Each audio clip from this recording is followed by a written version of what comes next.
आहे समजा अजान झाली तर तिथे आंदोलन यशस्वी झालंय तुम्हाला आंदोलन आहे कुठे? आंदोलनाचा प्रश्नच येत नाही आहे. मुंबईसह महाराष्ट्रामध्ये काल आपण पाहिलं असेल की मुंबईचे पोलीस आयुक्त असतील, राज्याचे पोलीस महासंचालक असतील, या राज्याचे गृहमंत्री सन्मान्य दिलीपराव वळसे पाटील असतील. तुम्ही जर प्रत्येकाचं निवेदन किंवा भूमिका पाहिल्या असतील तर तुम्हाला स्पष्ट दिसेल की महाराष्ट्रामध्ये भोंग्याच्या बाबतीमध्ये कुठेही कायद्याचं उल्लंघन झालेलं नाही. हे कशाकरता आंदोलन कोणी हात दिले मला माहीत नाही. संपूर्ण देशभरामध्ये सुप्रीम कोर्टानं भोंग्यांच्या बाबतीत जो निर्णय दिलेला आहे, जे नियम घालून दिलेले आहेत त्यानुसार राज्यामध्ये काम केलं जातं आणि त्याच्या पलीकडे कोणी बेकायदेशीर करत असतील कायद्याचं उल्लंघन झालेलं नाही. हे कशाकरता आंदोलन कोणी हात दिले मला माहीत नाही. संपूर्ण देशभरामध्ये सुप्रीम कोर्टानं भोंग्यांच्या बाबतीत जो निर्णय दिलेला आहे, जे नियम घालून दिलेले आहेत त्यानुसार राज्यामध्ये काम केलं जातं आणि त्याच्या पलीकडे कोणी बेकायदेशीर करत असतील तर मला असं वाटतं सरकार सक्षम आहे. खरं म्हणजे ज्या विषयावर गृहमंत्र्यांच्या अधिकाऱ्यांनी किंवा गृहमंत्र्यांनी उत्तर द्यावं त्याच्यावरती मी उत्तर देणं बरोबर नाही. पण मी या राज्याचा एक नागरिक किंवा या शिवसेनेचा एक नेता म्हणून इतकंच सांगेन की मुंबईसह महाराष्ट्रात भोंग्यांच्या विषयावरती आंदोलन करावं अशी काय परिस्थिती बिघडलेली नाही.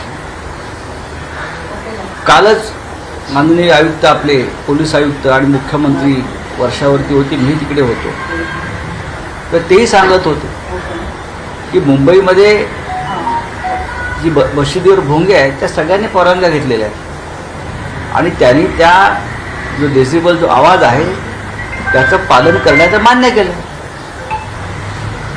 हाच नियम मंदिरांना आहे, हाच नियम चर्चना आहे, हाच नियम इतर सार्वजनिक कार्यक्रम होतात त्यांना आहे. प्रत्येकानं आपापल्या पद्धतीनं जर नियमांचं पालन केलं तर सर्वोच्च न्यायालयाचा मान राखला जाईल. या देशामध्ये सर्वोच्च न्यायालयाचा मान राखला जात नसेल तर मग समान नागरी कायद्याची भाषा कशा करता करायची?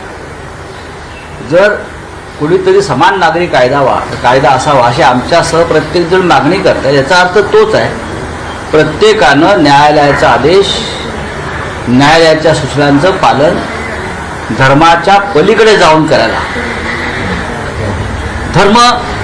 धर्माच्या वर न्यायालय कायदा आहे, आम्ही पालन करतो, इतर धर्माचे लोक पालन करतात. आणि हे जर करत असताना कोणीतरी त्याच्यामध्ये चिथावणीची भाषा करत असेल तर ते खऱ्या अर्थानं समान नागरी कायद्याचं उल्लंघन आहे. महाराष्ट्रात आणि देशामध्ये अशा प्रकारे कोणी चिथावणीची भाषा करत असेल फक्त राजकीय स्वार्थासाठी आणि केंद्रामध्ये सत्तेत बसलेला पक्ष अशा चिथावणी कोणाला बळ देत असेल तर प्रधानमंत्री नरेंद्र मोदी, देशाचे गृहमंत्री अमित शहा यांनी या गोष्टीची गांभीर्यानं दखल घेणं गरजेचं आहे. हे राज्य नव्हे तर देश अशा प्रकारे अशांत. राहुल सर, तरी स्पेसिफिक प्रश्न आहे. आज सकाळपासून तुम्ही माहिती घेतली असेल, प्रसारमाध्यमं पाहिली असतील, आंदोलन यशस्वी झालं आहे असं मला तर वाटतं? बघा कुठलं आंदोलन आहे, मला तर कुठे आंदोलन दिसत. जर या मुंबईसह महाराष्ट्रामध्ये बेकायदेशीर भोंगेच नसतील आणि तुम्ही तुमचे भोंगे बेकायदेशीर कोणी लावणार असतील तर तुम्ही आंदोलन करताय की तुम्ही बेकायदेशीर कृत्य करताय हे ठरवा.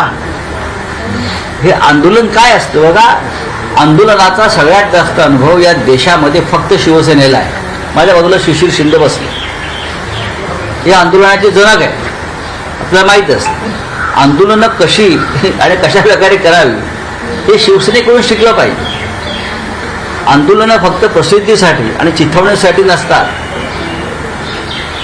आम्ही आंदोलन केलेत ना, गेली 50-55 वर्ष शिवसेना फक्त आंदोलनच करत आहे आणि सत्तेमध्ये जरी आम्ही असलो तरी आंदोलनाशी आमचा संबंध कायम आहे. पण जिथे आंदोलन हा विषयच होऊ शकत नाही तिथे आंदोलन केलं म्हणायचे त्याला अर्थ नाही. पण ठीक आहे, काही लोकांचे छंद असतात, काही लोक राजकारणात हौशे नवशे गवशे असतात, त्यांना वाटतं काही करावं, त्यांना कुठून तरी राजकीय प्रेरणा मिळत असते, बळ मिळत असतं सगळ्याच बाबतीत. त्यातून हे असे प्रसंग निर्माण होतात. पण महाराष्ट्रामध्ये ठाकरेंचं सरकार आहे. महाराष्ट्रामध्ये जरी आघाडी सरकार असलं, काँग्रेस, राष्ट्रवादी काँग्रेस, शिवसेना, तरी उद्धव ठाकरे हे शिवसेना पक्षप्रमुख आहेत. हिंदुहृदय सम्राट शिवसेना प्रमुख बाळासाहेब ठाकरेंचे पुत्र आहेत.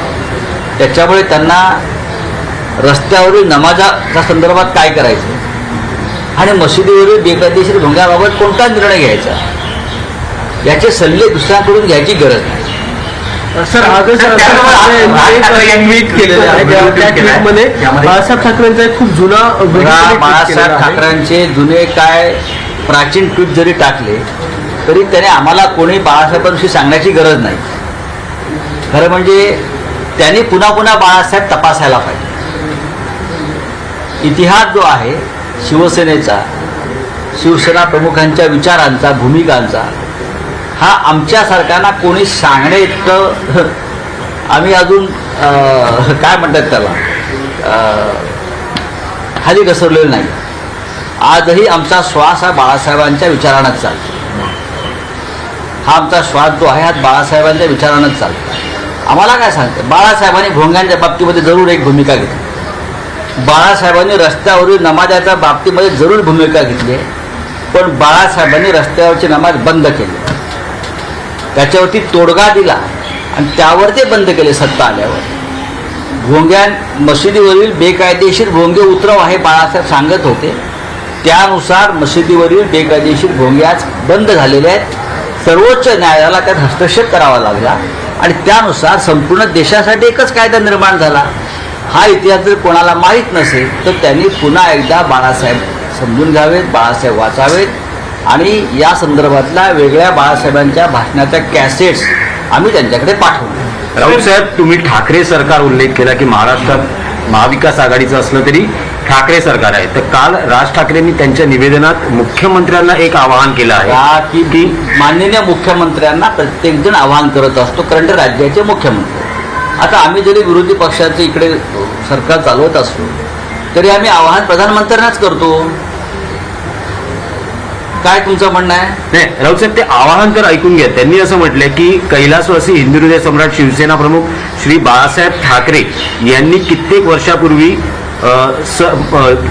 वर्षापूर्वी सर्व भोंगे बंद झालेच पाहिजेत हे सांगितलेलं आपण ऐकणार आहात की तुम्हाला सत्तेवर बसवणाऱ्या बेगडी धर्मनिरपेक्षतावादी शरद पवार साहेबांचं तुम्ही ऐकणार आहात.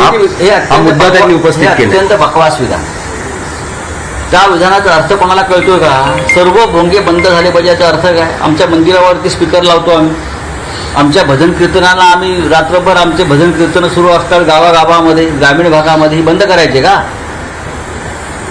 जरा डोकं ठिकाणावर ठेवून याविषयी वक्तव्य केलं तर महाराष्ट्रावर उपकार होतील. सर्व भोंगे बंद कराल का बाळासाहेब कधीच बोललेले नाहीत.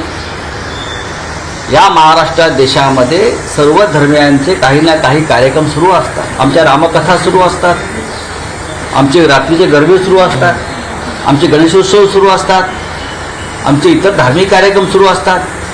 हे हिंदूंचे कार्यक्रम आहेत, ते एका धर्माचे कार्यक्रम नाहीत. तुम्हाला ते बंद करायचे आहेत का? तुम्ही आधी तुमचे जे मास्तर आहेत त्या मास्तरांची डिग्री समजून घ्या, जे तुम्हाला हिंदुत्वाचे धडे देत आहेत. त्या मास्तरांची डिग्री बोगस आहे का? तुम्हाला हिंदुत्वाचे धडे देणाऱ्या मास्तरांची डिग्री बोगस आहे का ते समजून घ्या. ते तुम्हाला चुकीचे धडे देतात हिंदुत्वाचे. शिवसेनेला कोणीही हिंदुत्व शिकवू नये.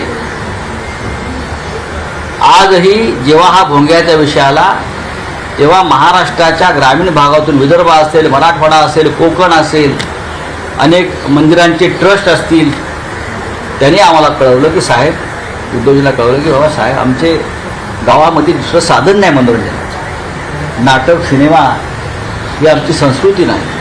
आम्ही भजन कीर्तनामध्ये दंग असतो. आम्ही संप्रदायाचे लोक आहोत. तर तुम्ही आमचे कार्यक्रम बंद करणार का? ही त्यांची भूमिका आहे. या सगळ्यांना फटका तुम्ही बसू देणार आहात का? या गोष्टीचा नाही. नियमानुसार सरकार वागत असेल तर ते नियमानुसार वागू द्या. कोणीतरी अल्टिमेटम देतोय, म्हणून हे राज्य चालणार नाही. राऊत साहेब साहेब बऱ्याच ठिकाणी विना भोंग्याचे अजान आज पडलं गेलं कुठेतरी या बाबतीत कसं पाहू. राऊत साहेब, MIMचे खासदार इम्तियाज जलील यांचं असं म्हणणं आहे की राज ठाकरेंवर राज्य सरकारने कारवाई जी केली आहे ती सौम्य आहे, त्यांच्यावर लावलेली कलमही सौम्य आहे. खरं तर राज ठाकरेंनी जी भाषणात विधानं केली ती धार्मिक किंवा जातीय तेढ निर्माण करणारी आहेत, त्यांच्यावर देशद्रोह राजद्रोहाचा गुन्हा दाखल करण्यात यावा. याविषयी मी बोलणार नाही. हा विषय गृह मंत्रालयाच्या अंतर्गत आहे, त्याच्यावरती मी भाष्य करणं योग्य नाही. पण मला असं वाटतं की आमचं सरकार जे आहे महाराष्ट्रातलं महाविकास आघाडीचं सरकार आहे, ते कायद्यानं काम करणारे सक्षम असं सरकार आहे. या सरकारचं नेतृत्व उद्धव ठाकरे साहेब करत आहेत. या सरकारचे मार्गदर्शक माननीय शरद पवार साहेब आहेत आणि सगळे मिळून त्या बाबतीत निर्णय घेतील. कोणीही काळजी करू नये. ज्यांनी महाराष्ट्राविरुद्ध कोणतेही कारस्थान केलं त्यांना तुरुंगात जायची वेळ आलेली आहे, एवढंच मी सांगू शकतो. नाही, पण नवनीत राणांवर आणि रवी राणांवर जी कारवाई होते त्यांच्यावर राजद्रोहाचा गुन्हा, तुम्ही तुलना करू नका. नाही, तुम्ही जे- तुलना करू नका. जातीय तेढ हा तुम्ही मुद्दा तुलना करू नका. सरकारचं काम करत असतं. सर हिंदी नाही, पण आता एक फक्त मराठीतला मुद्दा आहे. राऊत साहेब एकच मराठीतला मुद्दा आहे की राज ठाकरे यांना वारंवार शिवसेनेला बाळासाहेबांच्या माध्यमातून हिंदुत्वाची आठवण करून द्यावी लागते. त्यांना बाळासाहेब किती आठवत आहेत त्याआधी पाहावं लागेल. खरे बाळासाहेब ज्यांनी बाळासाहेबांना सोडलं, ज्यांनी बाळासाहेबांचा विचार सोडला, शिवसेनेच्या पाठीत ज्या भारतीय जनता पक्षानं खंजीर उपसला, त्यांचं उपवस्त्र म्हणून जे राहत आहेत त्यांनी शिवसेनेला का हिंदुत्व शिकवा. हिंदुत्व हा शिवसेनेचा पंचप्राण आहे. बाळासाहेब आत्मा आहे, तो राहील. आणि त्यांनी त्यांचं राजकारण करावं. कोणी आम्ही एखादं कोणी राजकारण करत असेल, कोणाचं बोट पकडून, कोणाचा पदर पकडून, कोणाच्या खिशात जाऊन, त्याविषयी आमचं काही म्हणणं नाही. प्रत्येकाला या देशामध्ये लोकशाहीमध्ये तो अधिकार आहे आपलं राजकारण करायचं. पण दुसऱ्याने काय करावं, दुसरे वेगळे धर्मनिरपेक्ष आहेत की अजून काय, ते तुम्हाला सांगण्याचा अधिकार नाही. तुमचं वेगळी पण वारंवार सिद्ध होत आहे, उघड होत आहे, त्याच्यावर तुम्ही बोललं पाहिजे. जसे या देशामध्ये वेगळी धर्मनिरपेक्ष आहेत तसे वेगळे हिंदुत्ववादी सुद्धा आहेत. अशा वेगळी हिंदुत्ववाद्यांच्या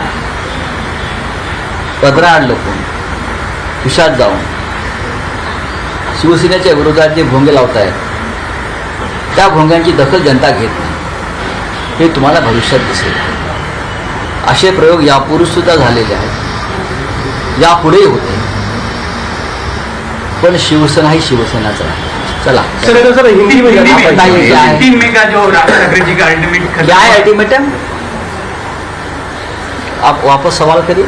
जो राज ठाकरे जी का जो 3 मई का अल्टीमेटम था आज का, वो खत्म हुआ है, क्या कहना चाहिए? वो अल्टीमेटम भी खत्म हो गया. उनका प्रोटेस्ट चालू है पूरे महाराष्ट्र में. उस आपने देखा है क्या? मुझे बताइए कहाँ प्रोटेस्ट. अगर कोई आपके पास वीडियो वगैरह होगा प्रोटेस्ट का तो मुझे दिखाइए. महाराष्ट्र में शांतता है, कोई प्रोटेस्ट नहीं है. महाराष्ट्र में कोई भी गैर कानूनी लाउड स्पीकर नहीं चल रहा है पहले से. तो ये आंदोलन क्यों कर रहे हो भाई? आप माहौल खराब करने की कोशिश कर रहे हो. पूरे देश में कानून बना है लाउड स्पीकर के बारे में, उसका पालन इस देश के प्रदेश में हो रहा है. तो नई बात क्या है उसमें? और आंदोलन की भाषा आपके मुंह में शोभा नहीं देती. ये जो शिवसेना है उसका निर्माण आंदोलन से हुआ है. आंदोलन से कोख से हमने जन्म लिया है. तो हमें कोई आंदोलन की भाषा मत सिखाइए. राऊत साहब, मनसे का आंदोलन सफल रहा आप मानते हैं? कहाँ है, शुरू कहाँ हो गया है? सफल होने के लिए शुरू होना चाहिए ना. सबसे पहले आंदोलन दिखना चाहिए ना. आंदोलन क्या होता है?